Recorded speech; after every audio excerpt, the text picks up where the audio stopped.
Assalamualaikum warahmatullahi wabarakatuh.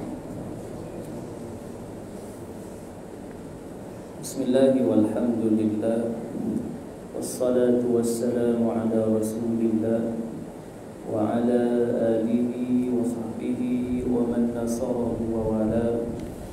Ashhadu an la ilaha illallah wahdahu la syarika lah, wa ashhadu anna sayyidana Muhammadan abduhu wa rasuluh. Allahumma salli ala sayyidina Muhammad wa ala alihi wa ashabihi ajma'in. Rabbi shrah li sadri wa yassir li amri wahlul 'uqdatam min lisani yafqahu qawli. Subhanaka la ilma lana illa ma 'allamtana innaka antal alimul hakim. Allahumma ja'alna minal ladhina yastami'una al-qawla fayattabi'una ahsanahu. Allahumma inna na'udzu bika minal barasi wal jununi wal judami wa min sayyi'il asqam. Allahumma inna hadzal marada jundun min junudik tusibu bihi man tasha' wa tasrifuhu 'amman tasha'. Allahumma fasrifu 'anna wa an buyutina wa an ahlina wa azwajina wa dararina wa biladina wa biladil muslimin wahfadna mimma nakhaf wa nahdar fa anta khairul hafidha wa anta arhamur rahimin. Astaghfirullahal azim, innallaha ghafurur rahim wa la hawla wa la quwwata illa billahil aliyyil azim. Amma ba'd. Muslimin hadirin yang dirahmati Allah, pertamanya kita memanjatkan kesyukuran kepada Allah Subhanahu wa taala. Dan pada malam ini Allah Subhanahu wa taala masih lagi memberikan kita ruang dan peluang untuk kita hadir ke surau.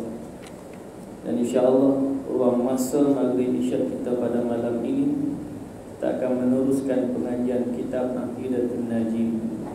Dan masih lagi kita berada pada sifat yang wajib bagi Allah, sifat ilmu. Cuma sambungan ini boleh jadi yang akhirlah, iaitu menjelaskan tentang ta'alluq ilmu. Dan kita akan menyambung pada muka surat yang ke-30. Muka surat 30 itu baris yang ke-12 dari atas. Baka bahawasanya. Baik, kita sambung ni dalam riwayat menjelaskan tentang jumlah makhluk. Dia tak sebut dalam jumlah angka berapa bilion tersebutlah. Cuma kita akan baca menurut apa yang tertulis dalam kitab ni menurut riwayat. Unsur seperunsur atau 1/10 sekian-sekian. Baik, kita akan sambung ni. Sebelum itu marilah kita membuka majlis ilmu kita dengan bacaan umum kitab Al-Fatihah. A'udzu billahi minasyaitonir rajim. Bismillahirrahmanirrahim. Alhamdulillahi rabbil alamin. Ar-Rahmanir Rahim. Maliki yaumiddin. Iyyaka na'budu wa iyyaka nasta'in. اهدنا الصراط المستقيم صراط الذين أنعمت عليهم غير المغضوب عليهم ولا الضالين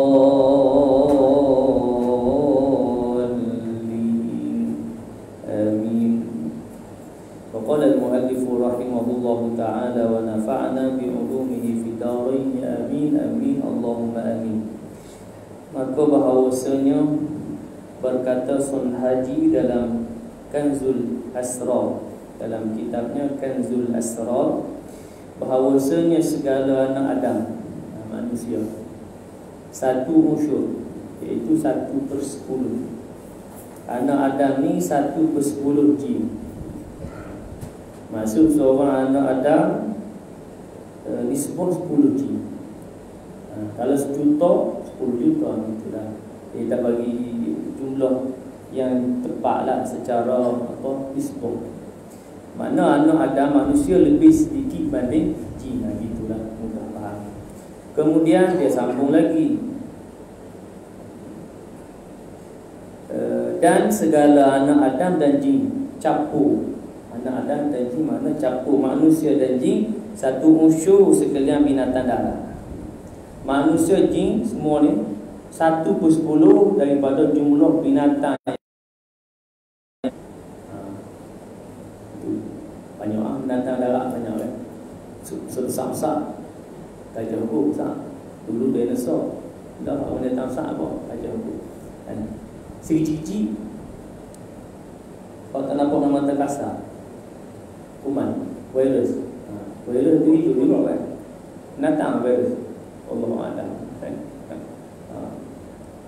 Tapi dia hidup lah. Kan dia boleh berjangkit kan, dalam macam virus COVID-19 kan, bersentuh dia pergi. Kemudian dia hidup, dia ada masa hidup dia kan. Kalau berada di besi, sekian masa hidup dia kan. Kita pegang besi tu, duduk situ, orang yang ada COVID-19 pegang besi, maka virus yang ada di tangan dia pindah ke besi tu. Adalah mana kita tahu berapa kajian, berapa jam-jam kan. Kalau kata nampuk minyak, pang minyak tu, orang ada COVID-19 dia pegang pang minyak, dia lekat situ berapa jam, Allah Alam ada jam masa dia tu. Kemudian lepas dia orang mari pegang, bagi ke kawan tu, begitu. Jadi binatang juga, mana manusia dan jin 1/10 daripada binatang darat. Baik, sambung lagi. Allahumma salli ala sayyidina Muhammad. Dan sekalian manusia dan jin dan binatang darat, manusia, jin, binatang darat seluruhnya satu unsur burung. Satu unsur daripada burung darat lah, burung terbang kan. 1/10 daripada burung. Banyak mana burung banyak lagi kan? Tak apalah, kita baca. Dan sekaliannya itu termasuk dengan burung, manusia, jin, binatang darat, burung, satu unsur haiwan yang di dalam laut. Mana hidup darat ni, manusia, jin, binatang darat, burung adalah 1/10 daripada binatang duduk laut, duduk di air. Ikan, sotong, ketak, pokok dia 1/10. Mana laut banyak lagi.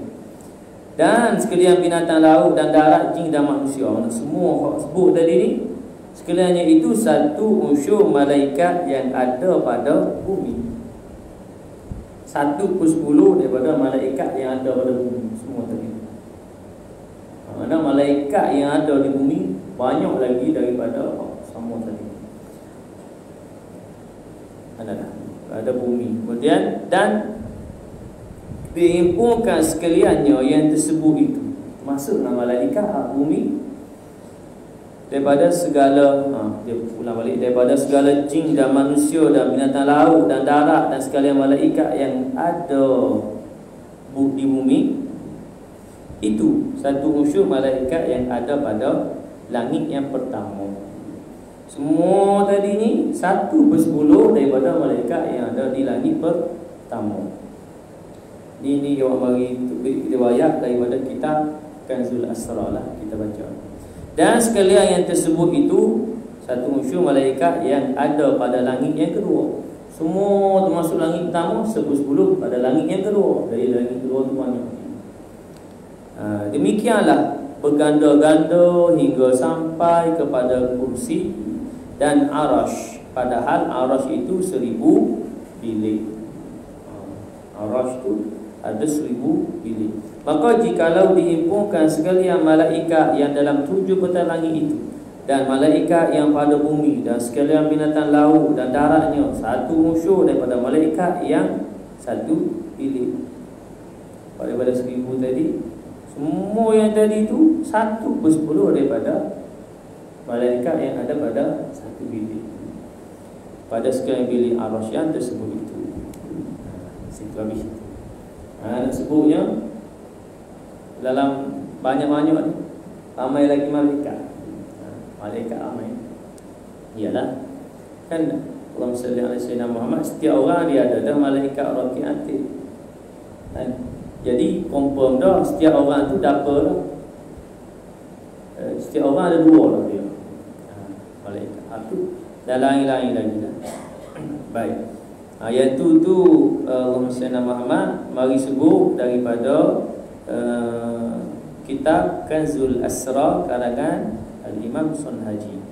Baik, tak apalah sebagai apa kita katakan ni lah. Cuma tak sebutlah berapa bilion, tak sebutlah trilion tu.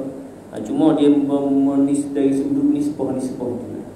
Nak sebut bagaimana ni, mari kita boleh ambil apa kesimpulan bahawa malaikat ni ramai. Malaikat paling ramai, malaikat paling ramai dalam makhluk Allah adalah kalangan malaikat itu. Manusia yang paling sikit manusia. Kan? Jin ramai, gitu dah dia punya kesimpulan dia. Jin ramai lagi daripada manusia. Gitu habis tu lagi ramai. Jadi paling sikit manusia lah paling sikit. Tapi dalam sikit manusia pun kan satu dunia ni ramai mana? Nak sebut kita lagi kita Malaysia saja pun berapa juta kan, 30 lebih juta. Itu baru manusia, belum lagi menata. Baik, jadi kita sambung pada inilah yang kata ta'alluq tadi. Ini mari cerita tentang Allahumma salli ala Muhammad. Jumlah dari ini kerana dalam erti kata nak sebut ilmu Allah Subhanahu wa ta'ala maha halus lah. Maha, kita nak sebut maha mengetahuinya Allah. Ya. Kerana nak mentadbir, nak mengurus pada sekalian keseluruhan jumlah makhluk tadi itu, baik pada manusia, jin, datang darat, datang laut, burung, malaikat tadi kan, malaikat di bumi, malaikat di langit tamu, 1, 2, 3, 4, 5, 6, 7. Kemudian malaikat yang penjaga tu kursi dan arash, demikian. Makna dalam menguruskan itu maka tidak ada yang susah bagi Allah Subhanahu wa ta'ala. Maka apa lagi Allahumma salli ala sayyidina Muhammad pada nak mengurus manusia. Kan? Kerana apa yang terlintas dalam hati manusia pun Allah Subhanahu wa ta'ala mengetahui. Disebut tidak susah. Baik, itu mari sebutkan ayat yang kita baca dulu. Kulla yawmin huwa fi sya'an, dan kulla yawmin huwa fi sya'an. Mana dia punya Allahumma salli ala Muhammad. Yang ni mari kisah bertanya, ya, seorang lelaki datang, dia bertanya setiap waktu dia dalam kesibukan. Bertanya tentang ayat dari surah Ar-Rahman ayat yang ke-29. Kullu yawmin huwa fi sya'an. Setiap waktu dia yang Allah dalam kesibukan. Bukan sibuk tu nak sebut tak ada masa. Ya, macam kita sibuk ni, kita kata aku sibuk. Sehari dua ni sibuk, tak ada nak buat apa lah. Anak kena sibuk. Tapi bukan maksud sibuk tu kan seperti mana sibuk makhluk. Nak sebut tadi. Sebab itu mari kisah mari jemput pada makhluk tu ramai mana, banyak mana. Kerana yalah, dalam erti kata Allah Subhanahu wa ta'ala mengetahui segala apa yang berlaku, baik pada kesemua tadi tu, manusia, jin, binatang, apa semua, setiap saat dan detik. Baik, kemudian dan hanya senya ta'alluq ilmu kepada wajibat dan mustahilat dan kepada jaizat itu, kerana bahawasanya ilmu itu bukan daripada sifat yang memberi bekas. Bukan memberi bekas. Ya, maksud bukan memberi bekas ni makna kalau memberi bekas seperti sifat qudrah iradah. Ya, dalam daripada tak ada nak memberi bekas jadi ada dengan sifat qudrah iradah. Demikian daripada ada nak buat bagi jadi tak ada. juga dengan kudrah iradah. Jadi ilmu ni ia bukan termasuk dalam sifat yang memberi bekas. Maka dikerana itulah umum takluknya. Jadi takluk dia, hubungan dia ni umum kepada sekalian yang tersebut kesalahan kudrah dan iradah. Kudrah iradah kesalahan. Pasal kudrah iradah itu memberi bekas. Kerana kudrah iradah, maka keduanya sifat yang memberi bekas. Maka sebab itulah tiada ta'alluq keduanya melainkan pada yang dapat berubah daripada Adam kepada wujud dan daripada wujud kepada Adam. Jadi ta'alluq dia adalah ta'alluq dalam memberi bekas, iaitu bertukar. Ia merubah pada perkara yang berubah. Nak beri bekas berubah daripada tak ada, Allah ciptakan jadi ada. Daripada ada hidup, Allah bagi tak ada, matikan. Macam tu. Itu ta'alluq bagi kudrah iradah. Tapi ilmu ta'alluq dia umum. Kerana ilmu ni kan mengetahui kan? Maha Allah Subhanahu wa ta'ala maha mengetahui. Baik. Kemudian berubah daripada Adam pada wujud dan daripada wujud kepada Adam, seperti yang telah lalu bicarakan. Jikalau ta'alluq keduanya dengan yang wajib bagi hendak mengadakan dia, nescaya lazim daripadanya tahsilul hasil. Dari ta'alluq keduanya dengan yang wajib bagi hendak mengadakan dia, nescaya lazim daripada tahsilul hasil. Hasil ada lah. Lazimkan dengan benda ada lah. Kerana ada wujud, ada diciptakan oleh Allah Subhanahu. Maka tiada ta'alluq keduanya kepada yang wajib dan kepada yang mustahil itu. Jadi ta'alluq Allahumma salli Muhammad, kudrah iradah ni tiada tidak kepada wajib dan mustahil, ada kepada harus saja. Kenapa? Kerana harus saja bagi Allah. Harus saja bagi Allah nak mengadakan. Demikian nak meniadakan. Nak bagi ada untuk kita ada, nak bagi hancur, nak bagi binasa, harus bagi Allah, bukan wajib. Kalau kita kata wajib, maka ia satu nak sebut sifat kekurangan. Asal wajib kena buat, tak buat tak boleh dah. Walaupun benda tu dah ada dah. Jadi benda ni dah ada dah, jadi wajib bagi Allah buat dah. Masih lagi dalam perkiraan harus. Allah berkehendak harus, Allah nak bagi buat, bagi ada, bagi tak ada, harus, bukan wajib. Apalagi mustahil. Jadi dia hanya dalam perkara yang harus saja. Allahumma salli Muhammad dalam ta'alluq kudrah iradah. Tiada dinamakan lumuhan. Mana tadi? Ta'alluq keduanya dengan yang mustahil. Mana tadi? Hakikatnya. Ta'alluq mengadamkan dia atau ta'alluq mengadamkan dia, maka lazim daripada yang demikian itu bertukar hakikat. Kerana bahawa hakikat yang wajib itu barang yang tiada menerima adam sekali-kali. Dan jika ta'alluq keduanya dengan yang mustahil, maka memberi bekas mengadakan dia, maka lazim daripada yang demikian itu bertukar hakikat. Kerana bahawa hakikat mustahil itu barang yang tiada menerima wujud sekali-kali. Atau ta'alluq dengan mengadamkan dia, maka lazim jadi tahsil hasil, maka tiada ta'alluq keduanya kepada yang wajib dan kepada yang mustahil itu. Tiada dinamakan lemah yang demikian itu kerana bukan dorongannya. Jadi tiada dinamakan lemah pada keadaan tidak kepada benda wajib, dan juga tidak ta'alluq dia ke wajib dan juga mustahil.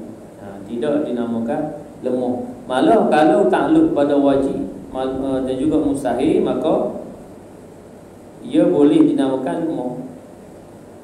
Macam makhluk kita ada wajib, benda hak wajib kita kena buat, perintah-perintah Allah wajib. Ada benda yang dilarang, larangan-larangan.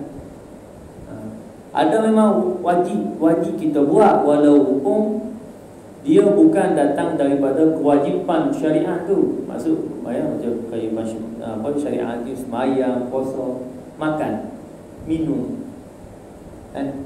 Wajib-wajib. Kalau tak makan, tak minum, maksud kita kata, wah aku tak perlu makan, tak perlu minum. Wah, boleh. Pasal dengan makan minumlah dapat meneruskan kehidupan, beri tenaga, beri energi. Kita kata energi, tenaga. Nak sembahyang kena tenaga. Kalau tak ada tenaga, tak makan 3 hari tak makan, minum air 3 hari tak minum air,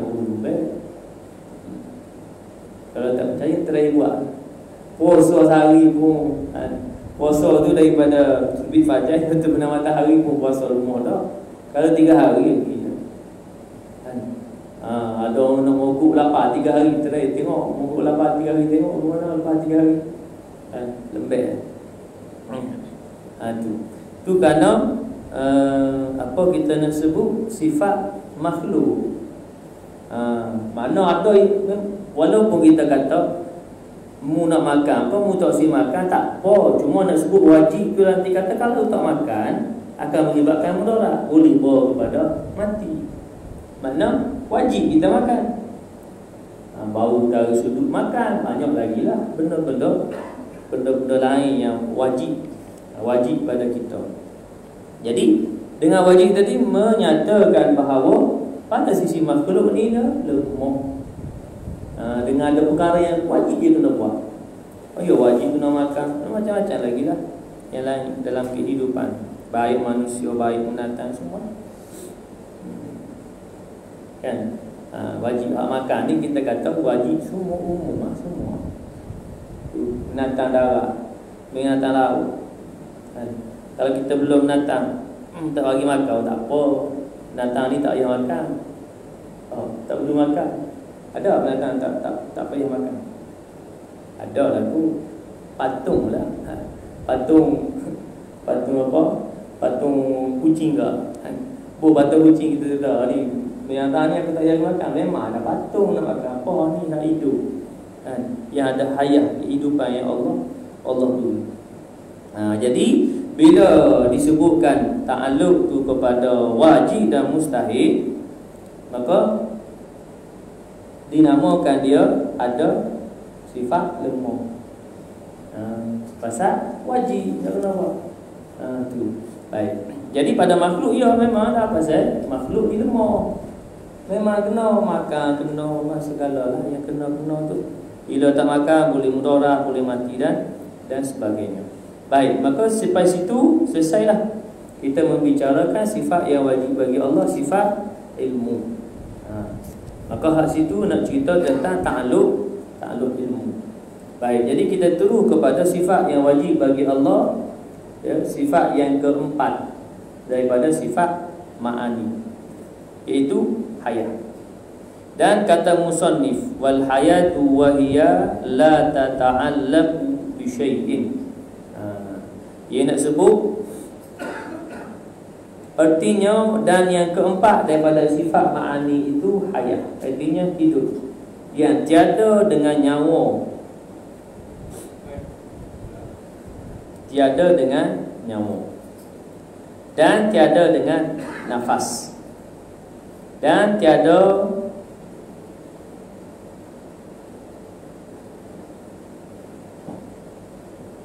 kejadian yang 4 anasir, dan tiada hidup itu dengan sebab makanan dan takrif ayat itu.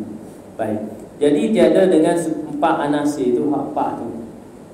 Apa tu? Air, kan, tanah, tu anasir yang itu tadi. Baik. Unsur 4 anasir yang disebut pada apa nama, dan tiada mizaj. Mizaj itu kejadian yang 4 anasir tadi. Baik. Jadi kita terus kepada hiya sifatun wujudiyatun tusahhihu liman qamat bihil idrak. Artinya iaitu sifat yang wujudiyah yang mengesahkan dia, yakni sifat itu bagi orang yang berdiri ia dengan dia, yakni dengan orang itu akan idrak. Artinya bahawa bersifat ia dengan sifat idrak yang iaitu ilmu dan sama dan basar. Baik, maka terhimpun pada apa itu nak sebut hayat tadi ni, maka yang mempunyai hayah, ya, terhimpun di sana, itu hiduplah hayah ni, kehidupan kan. Maka dalam kehidupan, dalam al-hayah tadi ni terhimpun dia ilmu sama basar. Dan seumpama sifat idrak itu yang lainnya daripada segala sifat yang disyaratkan pada akal, wujud hayat seperti kudrah dan iradah. Dan itu syarat akli pada sekalian sifat ma'ani lazim daripada ketiadaan sifat ma'ani, dan tiada lazim daripada wujudnya ada sekalian sifat ma'ani, dan ketiadaannya pada hak yang baharu. Dan ada pun pada hak Allah, maka lazim daripada wujudnya ada sekalian sifat ma'ani, kerana sifat Allah itu tiada bercerai setengahnya daripada setengah, dan tiada bercerai daripada zat. Baik, maka sifatul wujudiyah, sifat yang wujud, yang berdiri dia, mengesahkan dia, berdiri dia dengan dia, bukan dia berdiri nak sebut berasingan dah. Dan tidak bercerai, yang disebut tadi itu tidak bercerai dalam antara sifat-sifat tadi ini, tidak bercerai setengahnya, kemudian tidak juga bercerai daripada zat. Itu sifat Allahumma salli ala Muhammad, hayah tadi. Kemudian disebutkan di sini juga bahawa hayah tadi ini bukan dengan nyawa, hidup yang tiada dengan nyawa. Macam makhluk, semua makhluk ini dengan nyawa, ruh tu kan. Cabut ruh, tak ada nyawa, yang disebut mati lah. Kita mana makhluk ni, manusia atau mana makhluk, hidup ni kerana Allah beri hayah, Allah tiupkan ruh tu. Allah tiupkan ruh.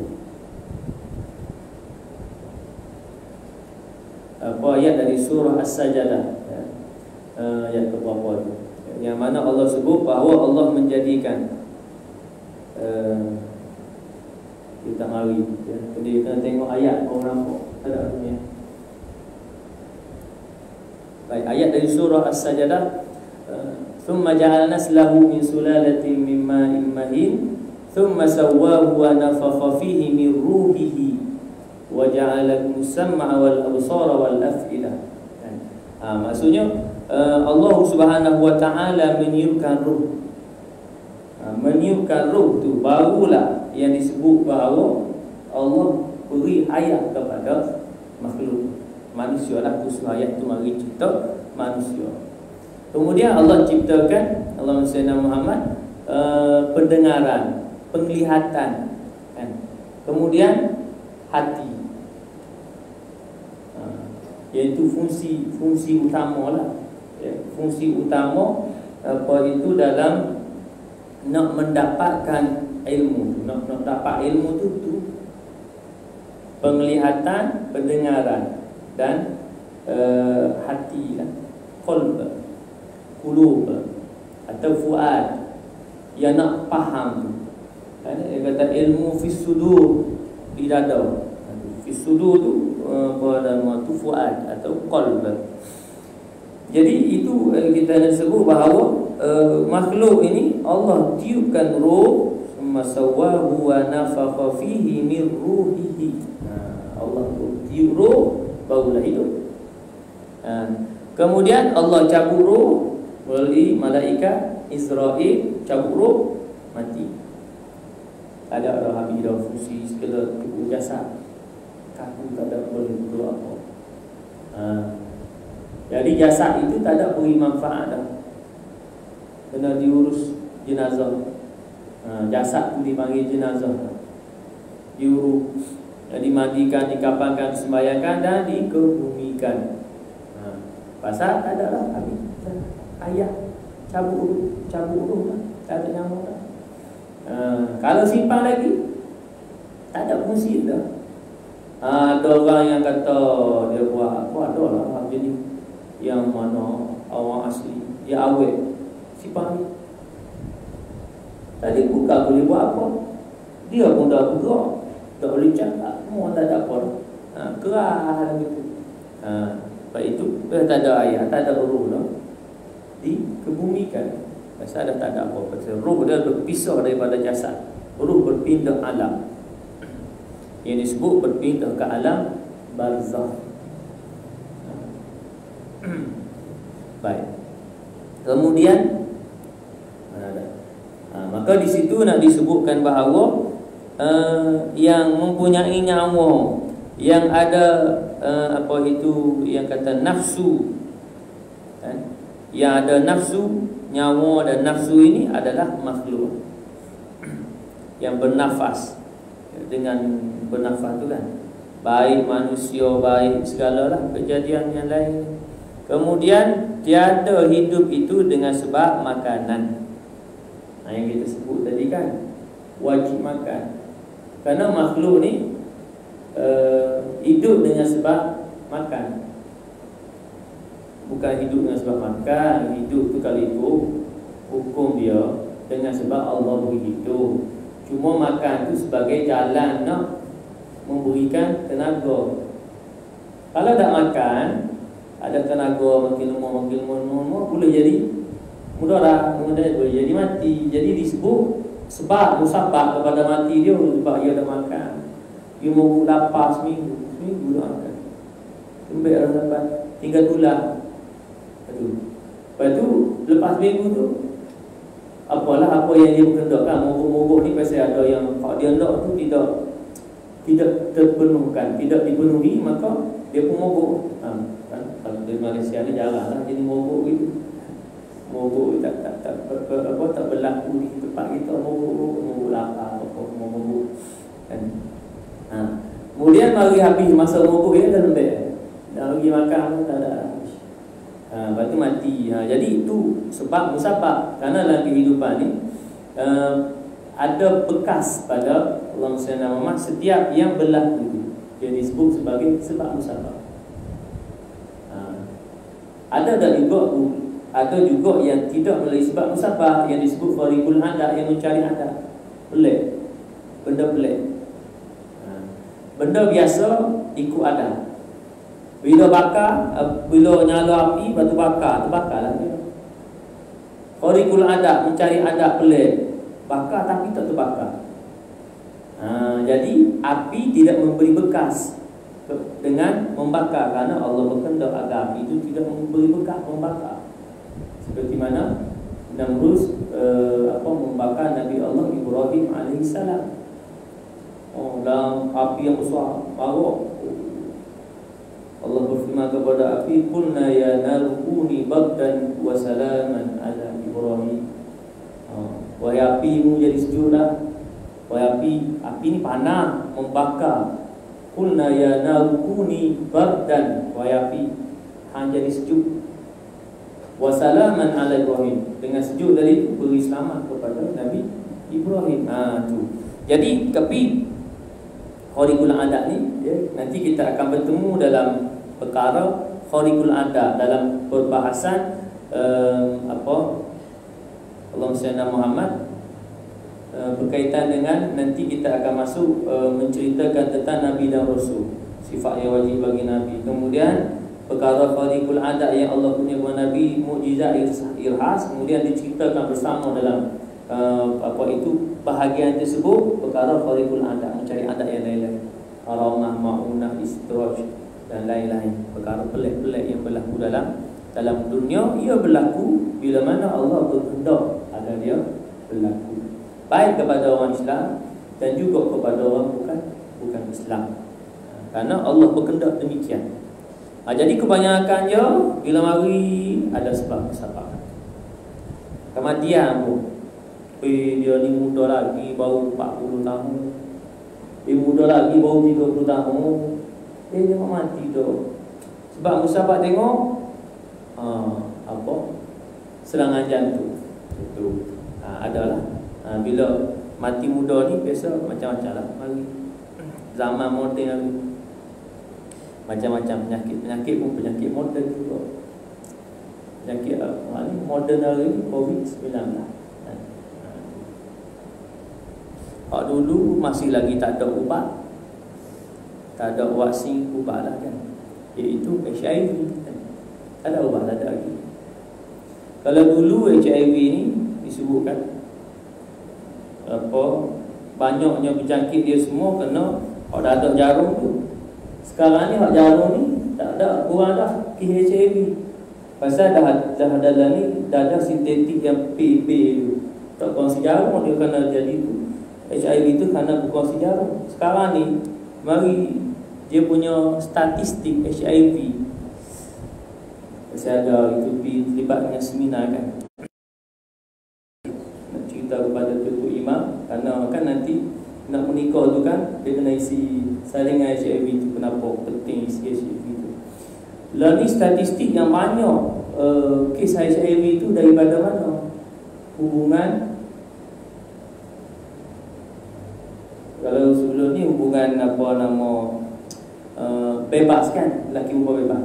Sekarang ni banyak statistik dia, iaitu hubungan lelaki dengan lelaki, iaitu liwat.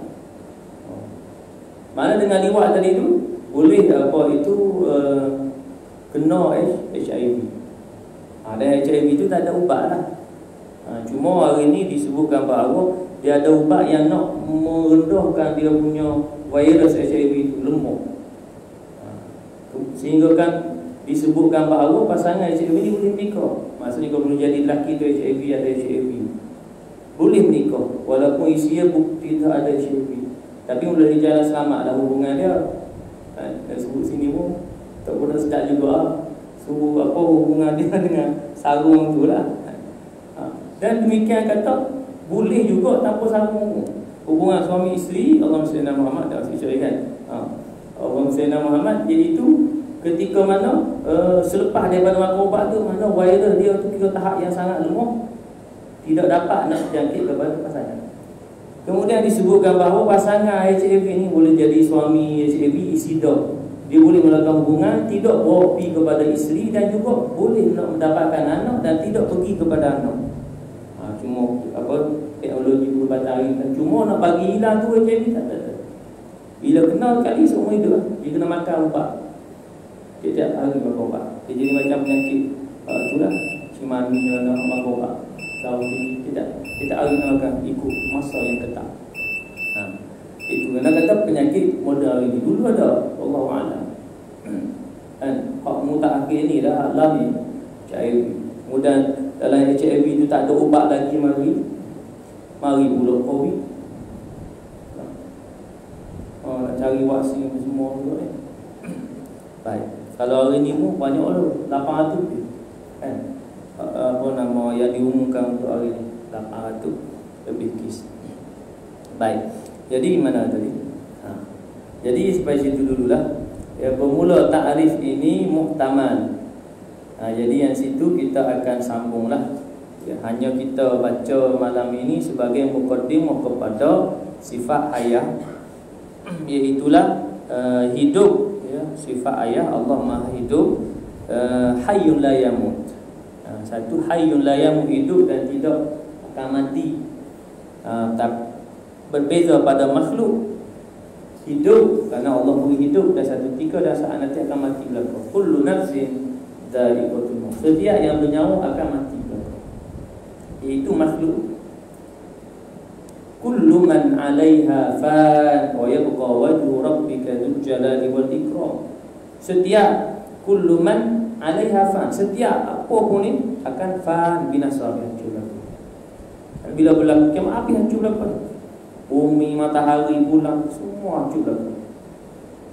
Wa yabqa wajhu rabbika dzul jalali wal ikram. Hanya saja Allah saja yang kekal. Hayyun la yamut, hanya Allah. Selain daripada Allah maknanya akan mati. Kalau benda-benda mewujud yang bersifat jamadun, seperti bumi, matahari, bulan, bintang, hidup juga.